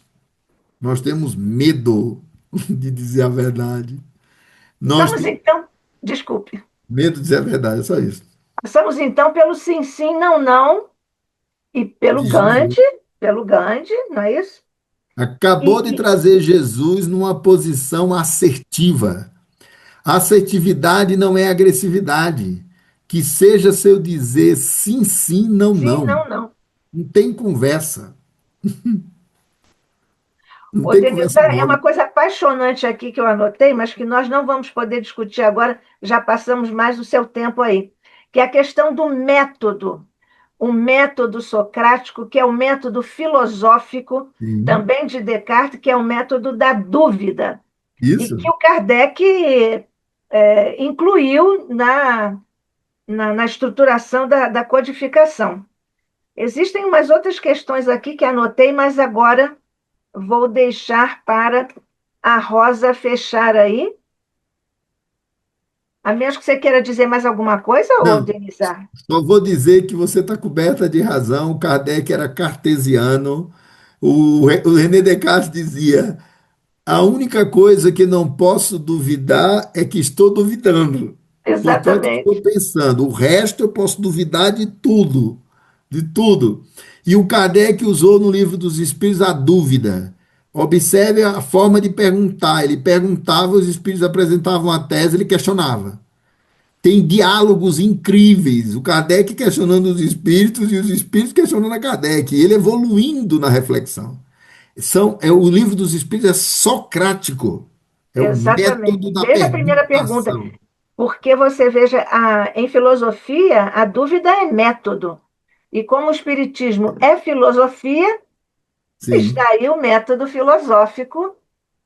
A abordagem cognitivo-comportamental, que é diferente da psicanálise, ela propõe o questionamento socrático, confrontação subjetiva. O paciente diz: não, mas isso é um problema lá do meu trauma, da minha infância. Tá certo. E o que que você vai fazer com esse problema? O que que você vai fazer com essa herança? Quais são as condições disponíveis nesse momento para a mudança? As condições do agora. Ah, não tenho condições. Como é que se constrói as condições? Então, é a confrontação subjetiva, é a perguntação. Tá Perfeito. bom, eu acho que tá Tá bom. bom, tá muito bom. Eu ainda queria falar sobre a É, submissão, mas isso já nós fica temos mais. para uma próxima oportunidade. Hein, Ah, Rosa? não, tinha mais duas participações, Então vamos lá, a participação dos e nossos aí a gente queridos. encerra, tá bem? Tá É bom, rapidinho, tá? Porque, na rapidinho. verdade, nós já são 22h22. As guerras do Golfo Pérsico e do Estreito de Hormuz podem ser um exemplo disso também, que vocês estavam falando sobre as cruzadas, sobre as guerras, Olhe, que a são guerra, vamos dar religiosas, mas nome, por baixo há vamos um dar nome, interesse econômico. vamos nomear a situação. A guerra dos Estados Unidos e de Israel contra o Irã é uma guerra de natureza econômica, de natureza política. E os países que têm petróleo, eles são todos muito visados. Vou logo dizer aqui, não havia uma menor necessidade dos Estados Unidos agredir o Irã por essa guerra. Então, é uma guerra totalmente desnecessária, desnecessária, e baseado numa presunção de verdade totalmente falsa, e que não há sentido algum fazer isso. Então, é uma guerra que envolve interesse territorial e interesse econômico, né? Se quer derrubar um regime de outro país e se faz uma guerra. Absolutamente arbitrária, não é uma guerra de defesa. O livro dos Espíritos trata sobre guerra, viu, gente? Kardec perguntou lá sobre as guerras. E os Espíritos deixam claro que a única guerra aceitável é a de autodefesa. Única. Porque quando Hitler e o nazismo invadiu todos os povos e os conquistou para matar e escravizar, você tem que se defender. Não tem outro jeito. E essa defesa é legítima. É a única guerra que o Livro dos Espíritos reconhece como legítima, é de autodefesa. Nunca de Tem ataque. mais uma colocaçãozinha rapidinha. A Paula Canhadas Dias pergunta se estamos vendo a volta dos cruzados. Em vez de sedas, ouro, agora estaríamos pegando petróleo. Só que de maneira bem direta, de maneira ostensiva. É interesse econômico e territorial, né? E as cruzadas tinham uma dimensão religiosa. Jerusalém era uma cidade sagrada e o rei da Inglaterra a retomou e a conquistou com seu exército contra Saladino. As guerras santas queriam retomar Jerusalém e o poder da religião, de um contra o outro. No caso do Irã, nem esse álibi se tem, não se tem um sentido da religião, é outra coisa, é conquista de território e é político isso, e econômico. Não é Sim. uma guerra contra o Islã, isso aí está claro. Não é uma guerra contra o Islã. E a incoerência é de tal ordem, né? Que é uma luta pelo petróleo, quando hoje o movimento é para toda a economia verde. Exatamente. Deveríamos estar abandonando o petróleo Exatamente. e E não aí brigando por você. ele. E não brigando por ele. Exatamente. Eu vou terminar dizendo só uma coisa. Três religiões abraâmicas: cristianismo, judaísmo e islamismo. Do ponto de vista histórico, as três começam em Abraão. E, no entanto, isso também é motivo de conflito religioso e étnico. E as três são abraâmicas. Se todo mundo respeitasse Abraão e entendesse que a fonte é única, são três religiões irmãs, No fundo, são todos primos, né? primos de uma mesma origem religiosa, histórica e cultural. Exatamente. Sabe que até há uma pesquisa até pelo DNA, os palestinos de Gaza, estudados por uma pesquisa, são primos do ponto de vista genético dos judeus ali de Israel, juntinhos ali, primos, e fazendo isso. Bom, mas é o mundo, né? E só para terminar mesmo, para os espíritas não ficarem assustados, a evolução é em espiral. Não é linear. Por que é espiral? A gente declina num aspecto, sobe em outro, e o que sobe em outro puxa. Existe sim um momento do declínio na aprendizagem. Não é o retrocesso, mas é o declínio na aprendizagem. A humanidade, quando sai do estado de paz e volta ao estado de guerra, ela declina pela experiência de violência. Não retrocede, mas declina. E quando declina e sofre, ela sobe de novo depois. Basta ver o que aconteceu no pós-Segunda Guerra Mundial. A humanidade saiu da Segunda Guerra Mundial muito melhor do que entrou. Direitos humanos, autodeterminação dos povos, lei internacional, direito internacional, tudo. Evolução tecnológica no pós-guerra. Mas a Segunda Guerra Mundial foi terrível. Você veja o carro sem gasolina, né? O carro que foi lá para da Volkswagen, e também a questão da anestesia, das Sim, cirurgias, da sim, comunicação com o ensino de línguas estrangeiras. Foi tudo realmente pós-guerra. um renascimento, assim, do ponto de vista Tudo bem, de tudo bem. Nós propostas. podíamos ficar aqui até amanhã de manhã, né, conversando. Poderíamos, Com mas certeza vamos, vocês dois ficariam.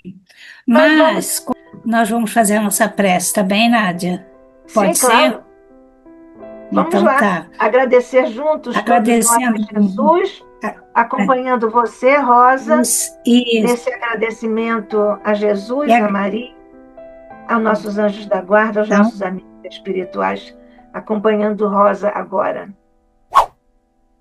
então vamos unir nossos pensamentos a Deus, nosso Pai, a Jesus, nosso Mestre amado, e a Maria, sua mãe, agradecendo por termos passado essas 2 horas aqui estudando, né? E agradecemos ao Denizar por tudo que ele trouxe de seus pensamentos, as suas frases tão importantes como orientadores de estudo. Obrigada a ele que tanto trouxe de conhecimento e de pensamentos para que possamos estudar, evoluir e aprender. Obrigada, mestre. Obrigada à cúpula espiritual do ICEB, Jorge Andréia, que sempre nos acompanha, Leolinda Amorim, que possamos continuar com essa atividade, sempre visando o aprimoramento, o melhoramento e a nossa evolução como participantes da doutrina espírita. Nos damos graças, Senhor, por tudo, mas não podemos encerrar sem vos pedir que olhes pelo nosso planeta e que vossos mensageiros de paz possam chegar a todos os cantos deles, inspirando o que aqueles que ainda se comprazem na guerra a pensarem mais que não há felicidade nem há vantagens se todos perecermos um dia. Graças a Deus e com o amparo dos espíritos protetores do nosso querido ICEB, com os nossos mentores espirituais, vamos encerrar a nossa palestra de hoje. Graças a Deus.